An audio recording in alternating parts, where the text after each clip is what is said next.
If you end up liking this tutorial, check out the comments for a full course on Roblox Studio. But with that being said, welcome to the first episode, I guess you could call it, of the Roblox scripting tutorial, right? So all I'm going to teach in this series of episodes is just how you can script in Roblox. So let's start off with actually making a script. So I'll put it inside of server script service, just a regular white script, okay?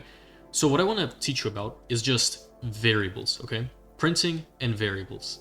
You know, what are variables, what can be a variable, what cannot be a variable, and so on. But first I'm going to teach you about printing, okay? The way you print is you just say print, like so. And then you do two brackets. And inside of here, anything inside of here will be printed out to the output window. So if I say 1, 2, 3, for example, and if I run the game right now, then it's going to print out 1, 2, 3 in the input, right? So prints are good for kind of like testing, right? So if you have like an error somewhere, or like if something isn't working as intended, then you can use prints, right, to figure out maybe some value is incorrect, or maybe, you know, the code isn't running here for some reason. So, you know, prints are great for, you know, reading values, reading this.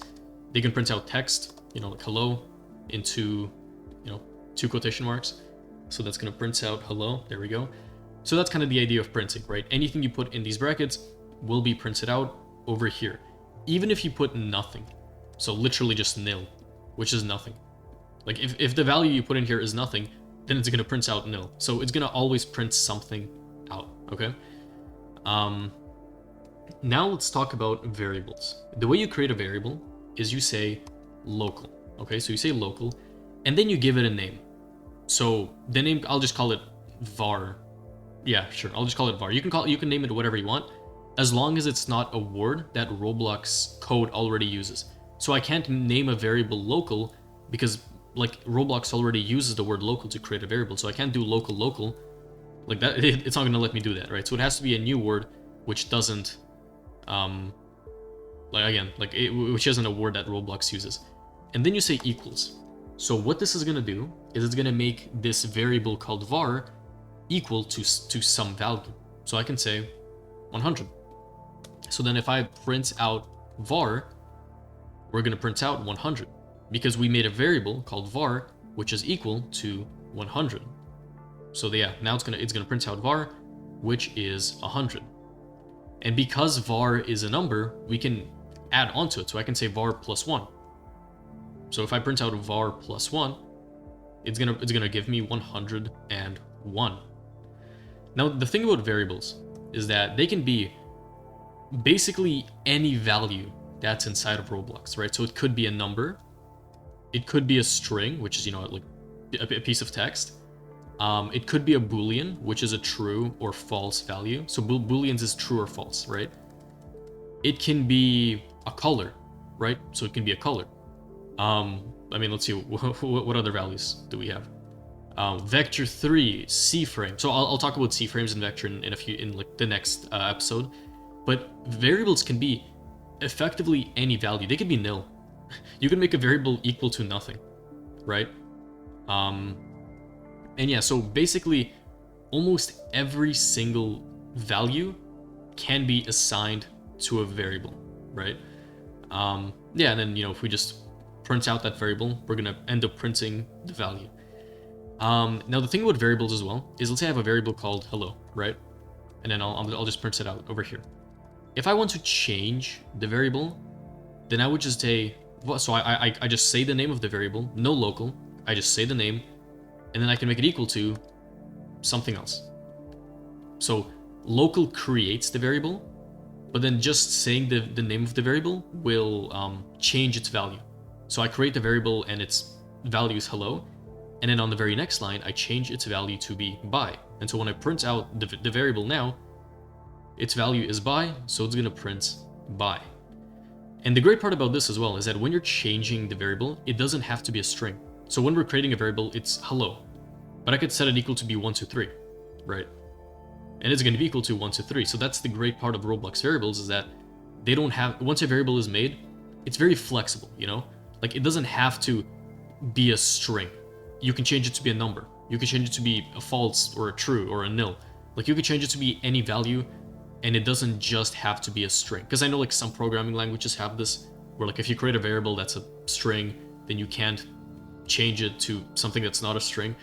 So Roblox is very efficient in this regard. And the next thing, which I think is honestly one of the more important ones, is you can make variables equal to the items inside of your game. So let's say I make a part, right? Just a standard part. So it's a part inside of the workspace. I can assign this variable to be equal to this item. And the way I do this is I just say, so we know that this part is inside the workspace. So I can just say workspace dot part, like so. Or if you want to be safe, you could do :wait for child part. So what this does is it just makes sure that like the part is actually loaded, right? Just because like if we just do dot part and the part isn't loaded, it's gonna give us an error. So I like to do wait for child because then we know that everything has loaded in. And so now this var is equal to this part, like so. So if I print out the var, there we go.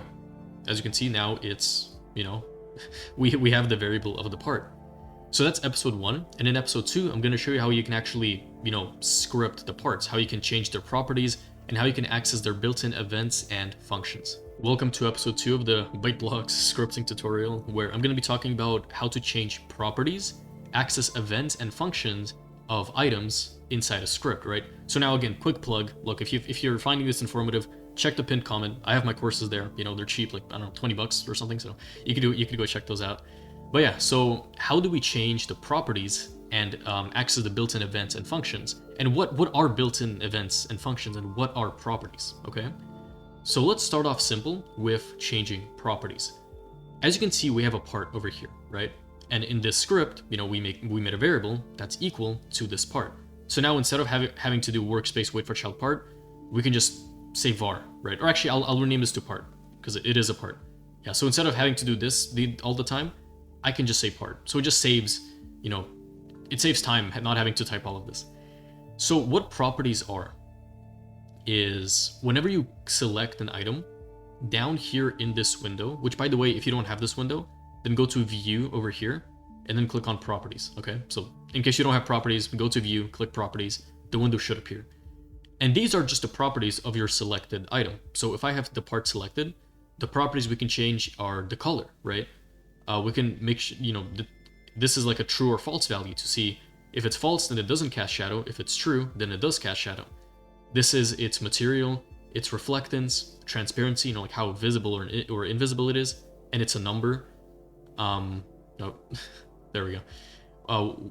Who its parent is, so we can change its parent. We can change its name. We can change its size, which is an X, Y, and Z. We can change the C-frame, the pivot offset, whether it can collide or can't touch or not, its collision group, whether it's anchored, and just so on and so on, right? So these are properties. So for example, how would I go about changing the transparency of this part?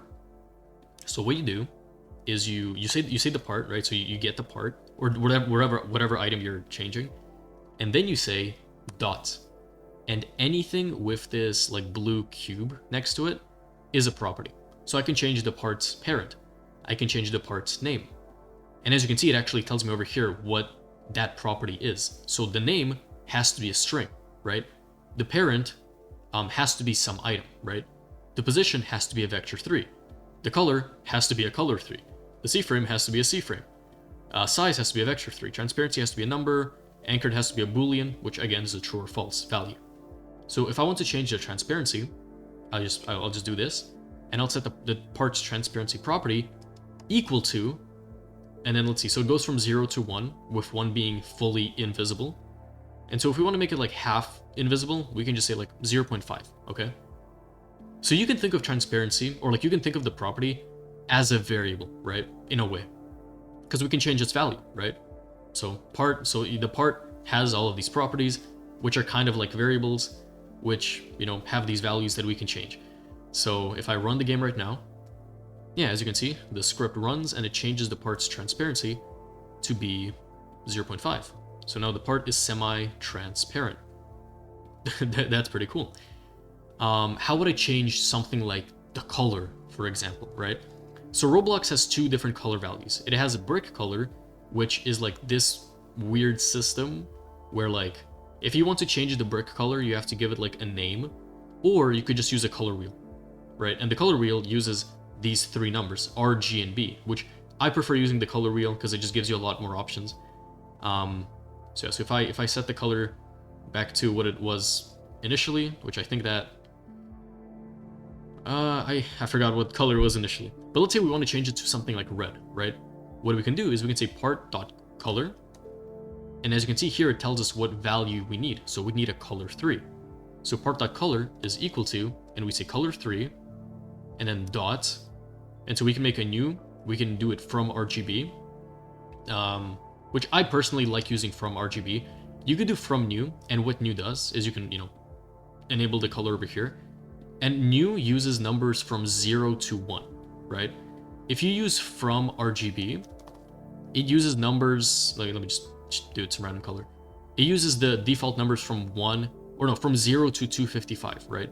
So most people are familiar with this range of numbers. So most people are familiar with 0 to 255 because that's that's what RGB is, right? So it's up to you. You can do from new, you can do you can do dot new, you can do from RGB, you could do HSV or hex, but I've never used these, right? So I wouldn't I don't have the authority or whatever to teach these, but I have used the main one I use is from RGB, so I would recommend you using this. And yeah, and then just click the color wheel, select whatever color you want, like pink.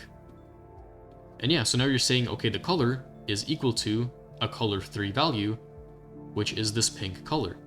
So if I run the game right now, there we go. So now it's pink, right? Very simple.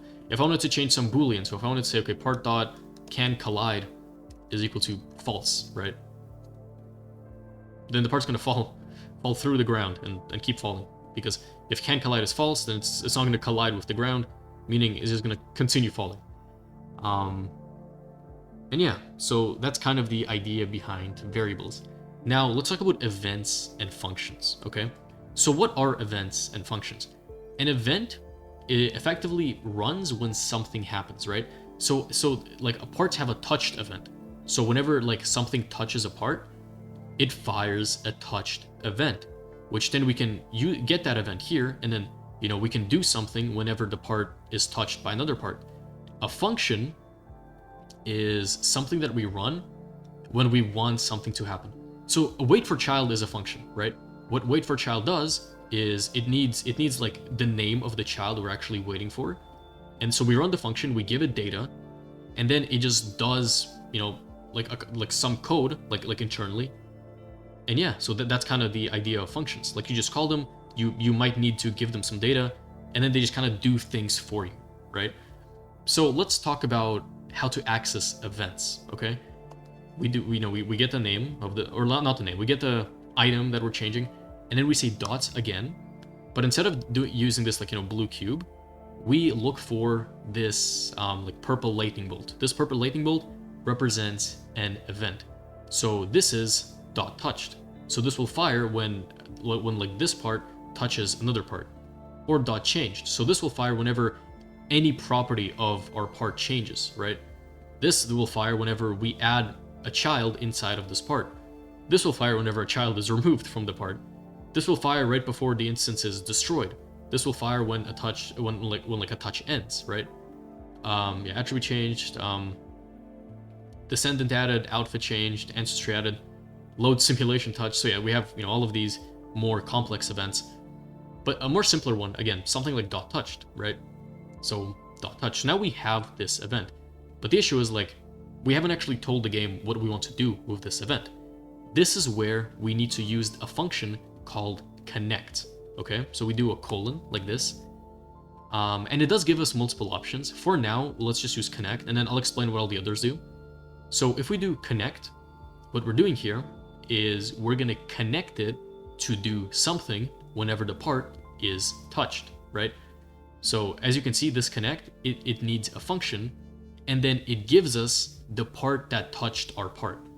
So first it needs a function, so we can actually make a function by just saying this function, and then we do circle brackets, and then inside those circle brackets, as you can see, it's going to give us the part that touched our part. And you can call this whatever you want, right? I'll just call this other part, like so. And then I'll hit enter over here. And there we go. So now this piece of code, right, which we haven't actually told it what to do yet, but this piece of code will run whenever the part is touched, and it's gonna give us this part that touched our part. So I can say print other part. So whenever our part is touched, it's gonna print out the part that touched it. So I'm actually gonna play the game now. So I'm not gonna just run the game. I'm gonna play it as the character. Yeah, and as you can see, it touched the base plate, so it says base plate. And if I start moving around, there we go. So as I'm touching it, it's printing out, my part. So it's printing out right foot, handle, left foot, left lower leg, left foot. Yeah, there we go. Base plate, handle, right, left foot, right foot. So as you can see, whenever it's touched, it's firing an event. And then inside of our script, we're catching the event and we're connecting it to our function. And then the event gives us data, which then we can, use to do whatever we want. So that's kind of the idea here, right? And you could do this again with anything. So you could do touch ended, right? And then it's going to give you the part that, like stopped touching. You could do part dot changed, and it's going to give you the property that was changed, right? You could do destroying, and then destroying doesn't actually give you any data, right? Or I don't know, child added, right? Which will give you the child that was added, or child removed, which will give you the child that was removed. And if you don't know what a child is, it's just something that's inside of a part. So if let's say I wanted to add a script inside of the part, this script is now a child of the part, right? And this part would be the parents of the script. So in short, a child is what's inside of something, and a parent is like what's above you, right? So for this part, its parent is the workspace because it's inside of the workspace, right? That's kind of the idea here. But yeah, and like I said, it's not just connect, right? So you could do connect, or there are 3 other versions. Now, I'll be honest, I've actually never used connect parallel, and like I've never seen anyone use it. So I'm not going to talk about connect parallel because it is more complex than the other ones, and like you really don't have to use it. The ones that you actually should know about is connect, which we just talked about, wait, and once. Okay, so what does wait do? Wait will just wait until this event is fired. So if I do this, right, and then let's say I want to print something out like hello, right? Then so Roblox will run the code from top to bottom. It's gonna make our variable, and then it's gonna reach this code and it's gonna say, okay, until this part is touched, until this event fires, we have to wait, okay? And only then we can go to something else. So if I run the game right now, I believe it's gonna print out hello because the part is already touching the base plate. But if we just make the part just float in the air and not touch anything, so just move it up here, and then I'll set its anchored property to true. And so anchored means it's not affected by gravity, so it's not gonna fall down, right? So if I play the game right now, see, it's not printing out hello because the part hasn't been touched. The moment I touch this part, it's gonna print out hello. There we go. Yeah, so as you can see, I touched the part and it stopped waiting, and then it finishes the code, and that's it. And the other thing to know about is once. And so once is exactly like connect, except it will only fire once, right? And then any other event will not count. So again, once, it needs the function. It gives us the other part. There we go. And so yeah, I can print out the other part like so. And what's going to happen is that the moment this event fires, it's only going to detect it once, and then any event after that will not be detected. So let me show you what I mean. If I play the game right now, then it's only going to look for that first event. There we go. Anytime I touch it after that, it's not going to count. Okay. So yeah, my left lower arm touched it, and that's it. It's not going to look for any more events. That's what once does. Okay. Now, one more thing that you should know about events is that, so, we talked about, let me just do a part dot touched. We talked about connect, right? And we talked about once. But what if you wanted to go somewhere in between them, right? So what I mean by this is like connect will fire basically an infinite amount of times, right? So there's no limit to how many times a part can be touched. but once will only fire once. But what if you wanted to do a thing where like you wanted to look out for this event like 5 times, right? And then you wanted to ignore it. So what if you wanted the first 5 parts to, you know, like to work, but then anything after that doesn't? How do you disconnect an event? So what I'll do is I'll do connect, and I'll get the function, I'll get the, you know, other part, like so, and then I'll just print out hello, right? What we can do is we can actually make this event into a variable, okay? Like this is pretty interesting, right? What I can do is I'll say local touch event equals this, right? So we just made a variable that's equal to this event. And what I could do is I could say the name of the variable, and I could say colon disconnect. And so disconnect will basically just disable this. It's gonna make it, you know, stop like listening to it. So yeah, if I disconnect it, right, and then I play the game, well then what's gonna happen is that it's not gonna listen for the event anymore. So if I touch the part, nothing's gonna run. So that's all there is to know about events, right? The next thing is functions, and functions are fairly easy, right? Because all you do is you just call the function, and if it needs some data, you just give it the data. So I'll say part, and then I do colon, okay? Colon, like so. And all of these are functions. So again, wait for child is one we used, which, you know, it needs the name of the child, and it needs a timeout. So wait for child will wait forever for the child, but like timeout means like, okay, if it waits for longer than, you know, whatever number you give it, then it's just not gonna wait anymore, right? So this is like a failsafe. So in case an item just doesn't want to load, it like I can just say 5, so I can do like 5 seconds over here, right? I can do part, and then I can do a comma 5. And so this will wait for the part for 5 seconds maximum. And if the part still hasn't loaded in after 5 seconds, then it's just gonna continue moving on. It's not gonna keep on waiting, right? That's the idea here. You have get children, and what this function does is it just gets, it gives you a table of all the children inside this part, right? So how functions typically work is you give them data, you know, they do some code inside of them, and then they spit out a value. So get children will will basically just like give you a table of all the children that are inside this part. And so I could do like local part children is equal to part colon get children, right? Because part colon get children will give me the table of all the children inside the part. So this variable part children will be equal to the table of all the children inside of a part.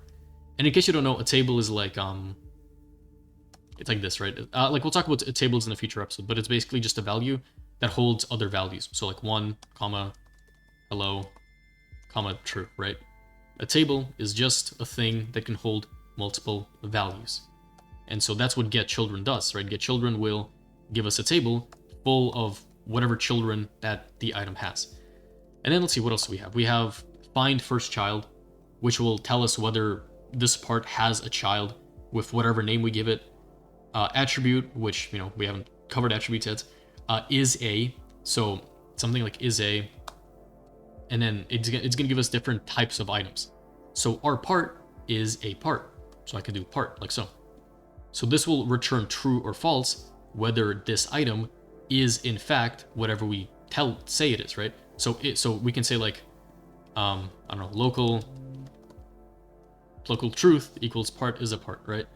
So if part is a part, then this variable will be equal to true. If part isn't a part, then this will be equal to false, right? That's kind of the idea. And then part, let's see, what else do we got? Clone, so this will clone the part. This will destroy the part. This will give it an attribute. This will get its descendants. So descendants is just everything that's inside the part, right? So for example, like if we try and get the children of the workspace, it's gonna give us the camera, terrain, spawn location, base plate, and part. If we get the descendants of the workspace, it's gonna give us the camera, terrain, spawn location, everything that's inside the spawn location, base plate, everything that's inside the base plate, and the part, right? So it's basically gonna go through literally every single item. If anything was inside this decal, it would go through that as well, right? So the descendants goes through every single item. Children just goes through these items, okay? Yeah. And yeah, so there actually is a ton of stuff that you can do. So whenever you need to like actually like do something, whenever some action needs to be done, that's when you have to use functions, okay? So yeah, so you can remove, right? Which is like, remove basically like removes the item, but you can still like access it and bring it back. Destroy just completely destroys it, right? This will resize, so this will resize the object. This will get the mass of the object. This will get all the tags. This will get the pivot. This will remove a tag. This will tell you if the object is connected to a part that's anchored, right? This will give you the full name, as in yeah, something like model.part.fire. So getting the full name would be like workspace.part. Get the root part, apply impulse. So there's a bunch of these, and as you can see, like they just get more and more complex as they go on, right? But that's the idea behind functions, right? You call them, you give them data, they do something, and then usually they give you an actual value, right? So they usually give you something. And a huge thing to note, by the way, is that like, so I used a part for this example, right? But different items will have like different events and functions, right? So like there are some that are consistent, like for example, destroy. Everything can be destroyed, right? But let's say part dot touched, for example, not everything has a dot touched event, right? So for example, let's take the camera, right? So workspace dot camera, dot camera. Like what do we have, right? Camera doesn't have touched, right? It doesn't have touched. But let's see, does it have any? What is, yeah? So does it have any cool functions? Viewport point to array, right? So a camera has its own unique functions, right? Get roll, yeah. So basically, like every item, almost every item, not every item, but almost every item has unique functions and unique events, right? Which is because it makes sense. Like we can't really touch a camera, right? It's just like it's not a physical object, right? And yeah, so that's basically it for this you know, wonderful episode. So in the next episode, I'm gonna cover the advanced or like not advanced, but like the more harder versions of data. So like what is a C-frame, right? How would we change the size? What is a vector 3? What is a UDIM, right? So you know stuff like that. Color 3, brick color. So yeah, next episode is going to be all about those advanced values. All right, hello everyone. Again, quick plug. You know, check the comments. You know, I have my amazing course there and everything. So this episode is about the more like complex values, right? So we already covered like, okay, if we want to change, you know, some property of a part, let's say we want to change the transparency, that needs a number, right? If we want to change can collide, that's a Boolean, so that's true or false. If we want to change the name, then that's a string, right? Fairly easy. How would we change the size? Okay, how would we change the C-frame? What is a C-frame, right? So these are all questions that, you know, I want to answer in this episode. So here's how this works, okay? If we look at our part as an example, it has size over here, and this size contains an X, Y, and Z value, okay? That's kind of the idea here. It has an X, a Y, and a Z. So if I want to change the part's size, part.size, it tells me here, okay, the size is a vector 3 value. So okay, so equals to vector 3 dot new, and as you can see here, an X, a Y, and a Z. So vector 3 needs 3 numbers, one of them being the X, one of them being the Y, and one of them being the Z. So this checks out. So I could do something like 10, 10, 10. And so what this is going to do is it's going to set the part size so that every single number is going to be 10, 10, 10. So instead of being 4, 1, and 2 as it is right now, all of these are going to be 10. So if I play the game right now, and we change the part size, as you can see, it is a bigger part now, right? Because all of it is just 10, 10, and 10. You know, very nice. My battery's running low. Let's see. Yeah, so that's kind of the idea of vector 3. You have a vector 2 as well, which is a 2D value, right? So something like new. So vector 2 just needs an X and a Y, right? No Z. So vector 2 is like for a 2D area, right? That's the idea. And now let's talk about a C-frame, okay? So part.C-frame is equal to a C-frame. What is a C-frame exactly, right? So a C-frame is a mix of both position and orientation. okay? Now the thing about C-frame, which is interesting, right, is that you would expect that, like, okay, you know, we make it equal to a C-frame dot new, like so, and then you'd expect that, okay, it probably wants the position, which is an X, Y, and Z, so it's going to be a vector 3, and it needs the orientation, which is also a X, Y, and Z. So you would expect that, you know, we would need 2 vector 3s. However, not quite. If you want to change the position of the C-frame, then you just do this. So you say, okay, yeah, vector 3 dot new, and we can make it the position equal to like 0, 20, 0. I don't know, something like this. And so if I play the game right now, what it's going to do is it's going to set the part's position to be 0, 20, 0, like so. So before the part was, you know, somewhere around, you know, here. Now the part is right above me. That's pretty nice. If I want to change the part's C-frame rotation, right, what I do is then I say part.cframe, so on a new line, part.cframe is equal to cframe.angles. And so what this is going to do is it's going to then change the rotation. So for here, for example, right, if I want the part to be rotated, I don't know, what does negative 30 do? Yeah, if I want the part to be rotated like this, right? So we want the Z to be negative 30. What you do is you say 0, comma 0, comma math.rad, negative 30, like so. So what this is going to do is it's going to change the position first, and then it's going to change the orientation. Now, the one issue with this, though, if I play this right now, then it's going to, you know, set the C-frame to be, you know, this position. But then when it sets the C-frame to be this, then by default, its position is going to be 0, right? So it's actually not going to be above me. It's going to be at 0, 0, 0. So it's going to be inside the base plate. So the way a C-frame works, right, is so we can create a C-frame like so, make it new, and a C-frame will take the position, and it will also take where we want the part to look at, right? So for example, the position could be vector 3.new 0, 10, 0, okay? Like so. So it's gonna spawn 10 studs above this base plate because the base plate is at 0, 0, 0. But then what it needs is it needs a position to look at, okay? And so what we could do is we could say, just, you know, we can make it look at the spawn location dot position. So I can say, you know, workspace dot spawn location dot position, like so. And so if I were to, you know, play the game right now, then let's see what happens. Yeah, there we go. So as you can see, this is the front of the part, right? So this face right now is the front of the part, and that's why it's pointing down onto the spawn location, right?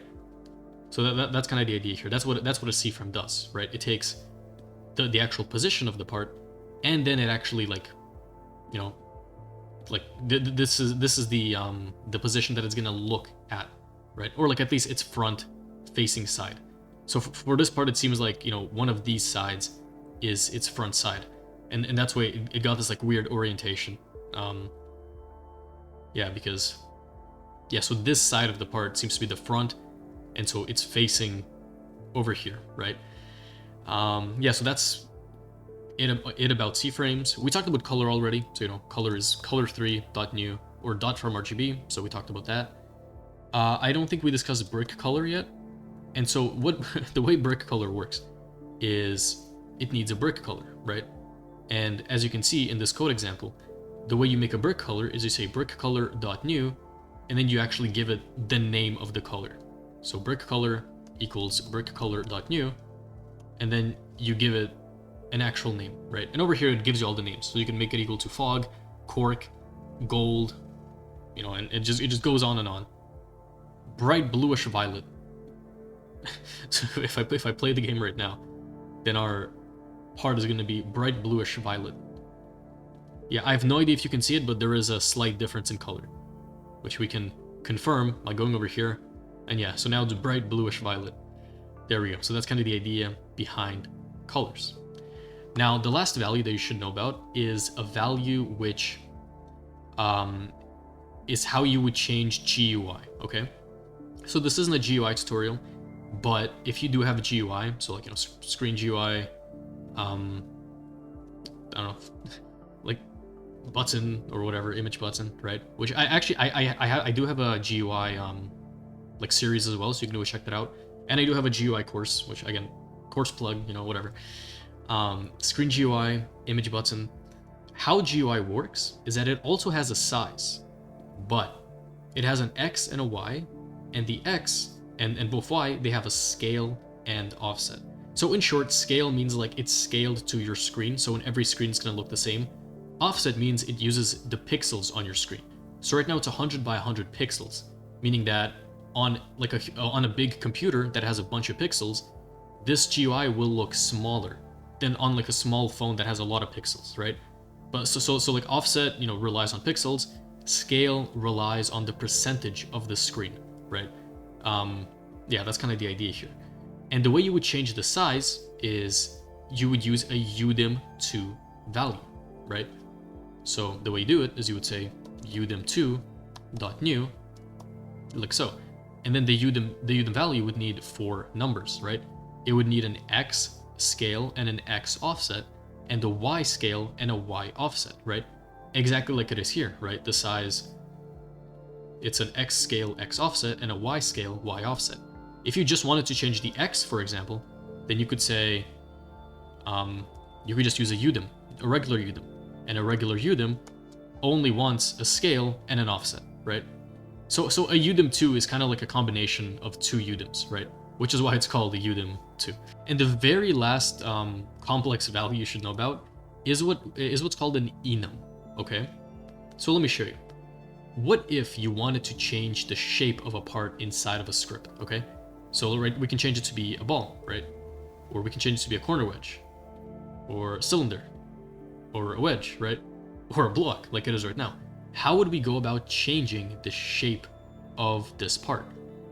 So if I right now say part.shape, as you can see, it's an enum.part type, okay?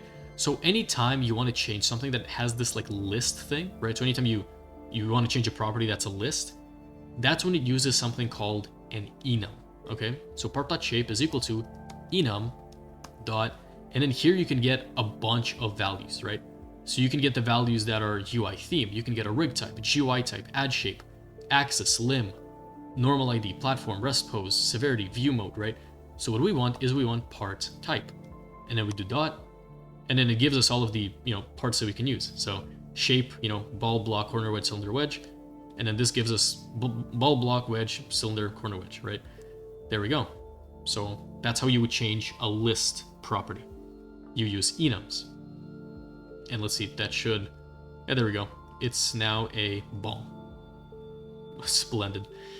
And yeah, so I believe this covers all of the, you know, like advanced properties and everything. In the next episode, we're going to be going over tables. We're going to be going over dictionaries. So we're going to be going over basically like scripting values, you know, like advanced scripting values. And then later on, we're going to talk about the difference between, you know, the server script, a local script, and a module script. And that'll basically sum up this entire amazing GUI scripting tutorial. So yeah, so when you're ready, you know, you can feel free to move on to the next episode. Welcome to episode 4 of the ByteBlocks scripting tutorial for beginners. I don't know what I'm going to call it, something like that. If you found value from these tutorials, you know, make sure to check out the course in the comments. And in this episode, we're going to be going over more advanced, like scripting things that you can do, right? So we're going to be going over tables, we're going to be going over dictionaries, and we're going to be going over stuff like, you know, like loops, like for loops, while loops. We're going to be going over if statements, you know, stuff like that, like just simple, basic things. So the first thing I actually want to cover are if statements and loops. So an if statement is basically how you can kind of set up 2 different paths, right? It's how you can check whether something is true or not. So what we could do is we could say if 1, 2, 3, right, is equal to, and the reason I'm using 2 of the equal signs is that when you're using like just 1 equal sign, you're setting the value. But when you're using 2, you're comparing. So if I'm using 2, I'm asking if you know, whatever is here is equal to whatever is here, right? So I'm not saying, okay, 1, 2, 3 is equal to 1, 2, 3. I'm asking if it is equal to 1, 2, 3. So if 1, 2, 3 is equal to 1, 2, 3, then, and then I can do something here, right? Or I could do else, like so. So if 1, 2, 3 is equal to 1, 2, 3, then, you know, I do whatever code I want here. But if it isn't equal to 1, 2, 3, then I do something here. Or you could do an else if, right? So else if, so if 1, 2, 3 isn't equal to 1, 2, 3, then, then else if, and then you say, okay, but like if 1, 2, 3 is equal to 1, 2, 3, 4, you know, then we could do here. And they could do else if this, else if that. So basically else will run if all else fails.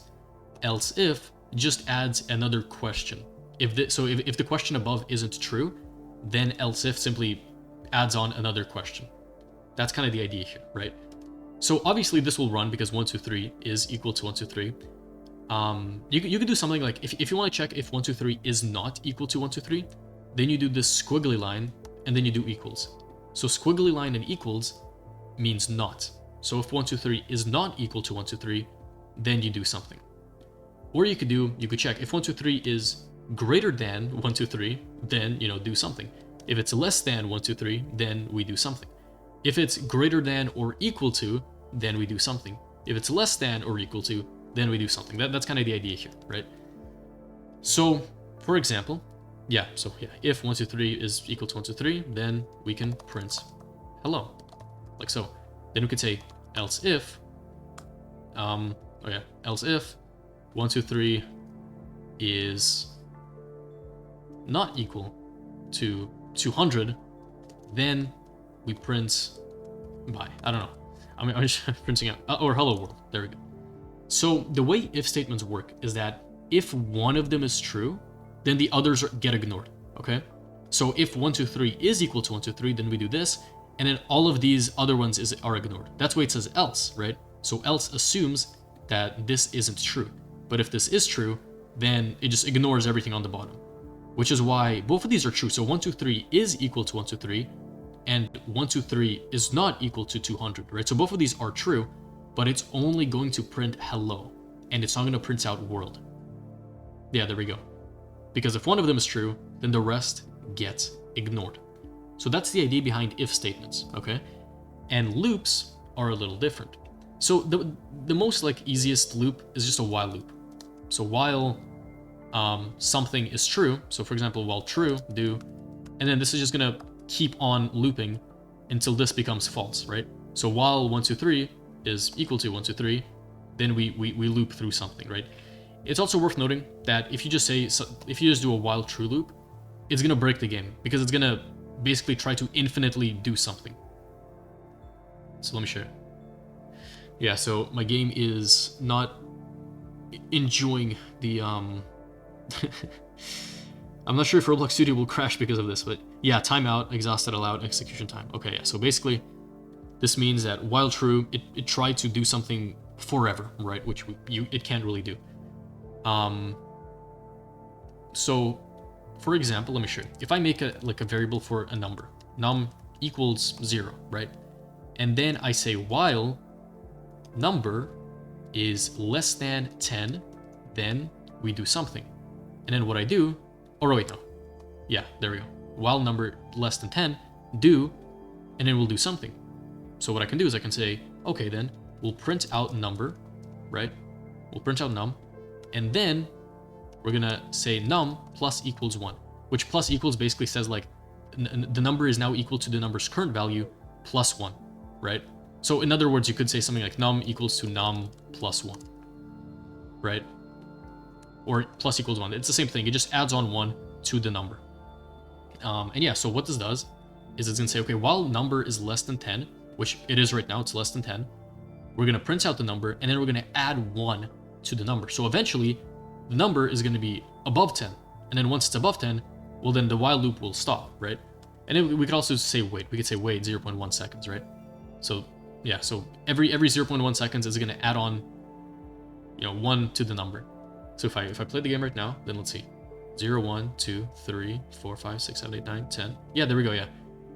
It doesn't reach 10 because then once it's 10, it's not below 10. So the while loop doesn't print out 10, right? So yeah, so once the number becomes 10, then it just stops, okay? It just stops looping. That's the idea behind a while loop, okay? And then you have a for loop. there are two types of for loop. For loop basically will loop through something. For loops can loop through tables, or they can loop through numbers. So right now our for loop, what it did was it looped 10 times. But an easier way to do this would be to say for, and then you just give it, like it needs a variable name here, which you can name this whatever you want. I just name it I because a lot of people name it I. And you say for I equals 1. So this is where the number is going to start, comma, 10. This is where the number will end. Do. So what it's going to do is it's going to print out I, and it's going to keep on adding 1 to the I until it hits the final, the final destination, and then it's going to stop the loop. So if I print out I right now, and then I'll just run the game. Yeah, as you can see, it loops through, so it's going to be 1, 2, 3, 4, 5, 6, 7, 8, 9, 10, and then once I reaches 10, it stops looping. Now, what you actually could do is you could also add another number here, which will specify how many times I will be increased by. So if let's say right now it's being increased by 1, right? So it's going to be 1 and then 2 and then 3 and then 4. If I wanted to increase it by 2 every time, then I would just put a 2 here. So now instead of being increased by 1, it's increasing by 2. So if I run the game, it's going to be 1, 3, 5, 7, 9. Yeah, and then it's going to stop. So that's the idea behind a for loop. There's another type of for loop, which is where you loop through a table. So let me show you. If I make a local table var, I can't name it table because table is already like a word in Roblox Studio. Local table var is equal to, these curly brackets, and a table is something that holds multiple values, right? So I can say 1, 2, 3, comma, hello, comma, false. If I do for I again, comma v, I'll explain what v means in table var. Then, or no, wait, no, is it do? It's do, yeah. For iv in table var, do. And so what it's going to do is it's going to loop through all of the items in this table, right? So v is going to be equal to the actual item, and I is going to be equal to the index, right? So in this case, I will be equal to the number of the item, or like it's like index, right? So 1, 2, 3, the number is 1. Hello, the number is 2. False, the number is 3, right? So if I print out I and then I print out v as well, and then we run. Yeah, so 1 is 1, 2, 3, 2 is hello, 3 is false. There we go. So as you can see, like for regular tables, I is like the amount of times that you've already looped, right? So yeah, so hello is the second item, and then false is the third item, and v is the actual like value inside of the table. So that's the idea behind for loops. Now, the very last thing that I want to show you is a dictionary. And a dictionary is effectively a table where you change the index. So right now the index in this table, like the index is I, it's 1, right? So the index of 1, 2, 3 is 1. The index of hello is 2. And the index of false is 3. And the whole idea of an index is it's there for you to find a certain value. So if I wanted to get the second value of this table, I would do print, I would do table var, and then I would do square brackets 2. And so this will look for the index of 2, and then it's gonna give me the value that's attached with the second index of the table, which is this, right? So if I run the game right now, yeah, there we go. It's gonna print out hello, because hello has the index of 2. But then how would I go about changing the index? What if I don't want the index of hello to be 2? What if I want it to be like something else, right? What if I want it to be a string, right? Let me show you. If we print out the table, so just the table by itself, here's how it looks like. So we didn't actually give it the index. This table just has values. If you don't change the index, Roblox will automatically make it for you. So as you can see, it looks like this. So it has the square brackets 1 is equal to 1, 2, 3, comma, and then the index 2 is equal to hello, comma, the index of 3 is equal to false. If I were to copy the way Roblox does this, so if I copy this right now, and then instead of what we have here, I do this, right? So table var, and then, yeah, so this is basically what people consider a dictionary. A dictionary is where you change the index, right? So by default, the index will always be numbered. Okay, so if you don't change the index, Roblox will automatically set the first ones to be 1, second one to be 2, third one to be 3, and so on and so on. But what I could do is, instead of this being 1, I could make this one be 1. I could make it a string. 2. 10,000. There we go, right? So I can change the index. And now if I print out the table, there we go. So the index of 1 is equal to 1, 2, 3. Index of 10,000 is equal to false, and the index of 2 is equal to hello. And if I wanted to get, a certain value, now I cannot do something like this anymore, because there's no index of 2. If I try to get the index of 2, it's going to say no, because it's going to be nil, because there's no index in this table that's equal to 2. But there's one equal to, like, the word 2, right? So this will work. Yeah, there we go. So this will print out hello, because the index of 2 as a word exists. So now if I were to loop through this table, so for iv in table var do, and then I print out the I and then the V, you will see that the I is equal to the index and V is equal to this value. Okay, so let me show you. So if I print out this stuff, yeah, so 1 is 1, 2, 3, 10,000 is equal to false, and 2 is equal to hello. So that's the idea behind, tables and loops, okay? I is the index, V is the value. And yeah, so I believe that is it for this episode. And in the next episode, I'm going to be covering the differences between the various scripts. So like, we have a regular script, but then we also have a local script, and we have a module script, right? So what are the differences between the two? So when you're done with this, episode, once you're done learning everything, then, move on to the next episode where I'm going to teach you about, again, the differences between scripts. All right, hello everyone. Welcome to the final episode of this, scripting ByteBlock's beginner guide. And so this episode will be explaining the differences between the script. So the good thing about, our knowledge now is that we know how to script, right? So we know how, we know what the different lines mean. So the last thing for us to do is just to understand when you would use, let's say, a local script over a regular script, or a module script over a regular script. So to actually start off, I'll start off by explaining the differences between a regular script and a local script, okay? So a server script will just change the server, right? It'll just change something in the game, right? And so this script, because it's changing something in the game, that's why it can run when it's inside of a part. The script can run when it's in the workspace. The script can run when it's inside server script service, right? So the script doesn't have to be the script isn't really too limited by where it can be, right? Because it's just affecting the game, so it can be basically anywhere.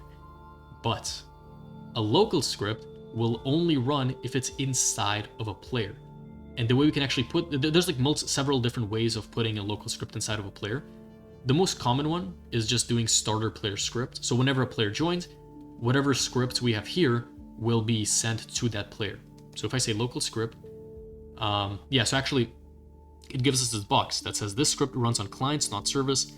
Local scripts will only run when they're parented to either the player's backpack, the player's character, the player's player GUI, player script, which is what we're doing right now, or replicated first. So replicated first is this, right? So if I add a local script inside of here, like so, the main difference between a local script and a server script, at least in terms of the code, is that you're able to get the player. So local player is equal to game.players.local player, right? We can do this. For a server script, we can't. So I can't do a local player equals game.players. I can't do a local player. There is no local player option, because this script is for the entire game, right? But this local script, it's inside of a player, so it knows the player. Now here's the thing. The whole idea of why would you use a local script over a server script is when you want to change something for just one player only. So if we have this part, right? And let's say there's some button that the player can press that when the player presses a button, this part becomes yellow, right? But just for this player. How do we make it so that only this player will see the change, but not everyone else? That's where you would do local scripts. So if I change the color of this part inside of a local script, then like it will only change for whatever player has this script. It will not change for anyone else who doesn't have this script. So if I say workspace.part, dot color is equal to color3.new or dot from RGB, and I don't know, just give it some like orange color, like so. Here's what's gonna happen. If I run the game right now, oh wait, no, not run, I have to actually play the game. If I play the game right now, part is not a valid member of workspace. What do you mean it's not a valid member? Okay, right. Again, this is where wait for child comes in. The part didn't load in time, so we have to wait for the part to load in, and then it shouldn't give me that error. Yeah, there we go, now it's fine. And there we go, yeah, the part is orange, wonderful. But here's the thing, it's only orange to me. So only I see it as orange. My mouse is not, there we go, okay. Only I see it as orange. So right now on the top, we can see that right now I'm playing the game through my client. If I play the game through the server, the part is still white. So it's only orange for me because my local script told me to make the part orange, right? But then like for the game, nothing's changed. So only for me the part is orange, but for the game the part is still white. That's the difference between local scripts and server scripts. Yeah, local scripts are mainly for just a player, right? But server scripts are for the entire game. Now, what is a module script? So I actually do have a full video on module scripts, which you can go check out. It's like explaining module scripts as if you were 5 years old. I think it's called something like that. A module script is weird because it looks like this. And I know this looks difficult, but all it does is a module script is effectively just a table. So we create a table and we return this table. And inside of this table, we can add anything that we want. Usually what people do is they add functions to this table. So the way you add a function is you say module, so you say whatever this is called, module dot, and then you give it a name, so something like new function, right? Name it whatever. Equals to function, like this. Yeah, so what this will do is this will add an item inside of this table that's called new function, and it's going to be equal to a function. So so basically this is the index and this is the value, right? And so this function can print out like, I don't know, hello. There we go, right? So now this table has an item inside of it that's equal to a function. But then how would I actually access this? Well, then I could just have a script, like so. And the way I get this table is I say local module table is equal to require, and then I give it the module script. So I can actually put the script inside of the server script, and I can say require script dot module script, like so. So what this will do is it's going to return this table, right? Which this table has a function. And so now this module table is equal to this table, which has a function inside of it. So if I want to run the function, I can just say module table dot new function. There we go. So this will run the function. So if I play the game, yeah, there we go. So it's going to print out hello, right? But only because I actually like ran the function here. If I didn't run the function, then it's not going to do anything, right? So a module script can't do anything by itself. It only works when another script requires it and uses its functions, right? And the reason you would use module scripts, like technically you don't need them because technically you could do this in this script, right? So like, let me show you. If I really wanted to, I could honestly just do this. So inside of the server script, I could make a table called module. I could add a function inside of it, and I could just run the function here. So I could do this, right? The reason why you would use module scripts is to have like all the functions in one place. Let's say you're making a game with like abilities, right? And let's say you have like a function for every ability. You have a function for an ability where the player can like jump really high. You have a function where the player fires a beam. You have the function where the player like has this ultimate ability and like explodes everyone or something, right? And so you have a bunch of these functions for a bunch of these abilities. And let's say you want like multiple scripts, right? You have a lot of scripts, and all of those scripts have to call those functions sometimes. So would it be what is more convenient, to have all of these functions in one module script, and then you can just require the module script whenever you need to, or to have all of those functions copied and pasted in every single script that needs them, or just have them all in one nice little spot where you can just require them when needed, like so. Script.module, yeah. There we go. Like, what's easier, right? That's kind of the idea behind for a module script. You just keep functions here, and then you can just open it up whenever you need and run the functions from any single script, even local scripts, by the way. So yeah, so if I have a local script, if I put a module script inside of this, I can do this inside a local script as well. So local module is equal to script.module script, or no, require, right? Require, like so. And then yeah, so I could say module dot new function, right? Just like so. So as long as the local script has access to a module script, so as long as both scripts have access to the module script, then they can use it. And what I mean by access is like the local script doesn't have access to this module script because it's inside server script service, and local script cannot access server script service or server storage. So both of these are just for server scripts. Local scripts cannot access them. If you wanted to have a module script that both this script and the local script could access, then place it inside replicated storage, because replicated storage is both for the server and the client, right? So then I could say game.replicated storage.module script, right? And then I can do the same thing here. So game.replicated storage.module script. So now both the server and the client are using the same exact module script, and they're allowed to, so they can use the same exact module script. So the idea here is that the module script can be used by literally any script that has access to it, and whatever functions that you have in here are all packed nicely in here, and you don't have to copy and paste them to every single script. If it's still a bit confusing, I understand. It is a lot of information. So I go in this in depth in my module script video, so make sure to check that out. And I do actually have a in-depth video on local scripts as well, so you can go check that out as well. And yeah, so this marks the end of this, beginner's guide to scripting. If you found this valuable, like, subscribe, whatever. Check out the course in the comments. And we are back to basics. Thank you for watching.